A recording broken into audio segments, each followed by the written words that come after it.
আজকে আবু সাঈদের কথা মনে পড়ছে আমাদের, যে আবু সাঈদের ছবি বাংলাদেশের প্রতিটি মানুষের মনে গেঁথে আছে, এটা কেউ ভুলতে পারবে না।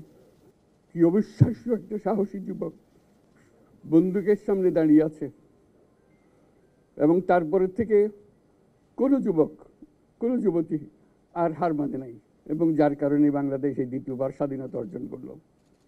এই স্বাধীনতাটা আমাদেরকে রক্ষা করতেই হবে, শুধু রক্ষা করা নয়, এই স্বাধীনতার সুফল প্রতিটি মানুষের ঘরে পৌঁছাতে হবে, তা না হলে এই স্বাধীনতার কোনো দাম নেই। আপনারা আমার উপরে আস্থা রেখে আমাকে জানিয়েছেন, ছাত্ররা আমাকে আহ্বান দিয়েছে, সেটাতে আমি সাড়া দিয়েছি।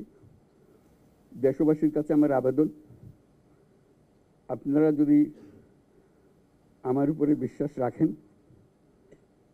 আমার উপরে ভরসা রাখেন, তাহলে নিশ্চিত করেন যে দেশে কোনো জায়গায় কারো উপরে হামলা হবে না।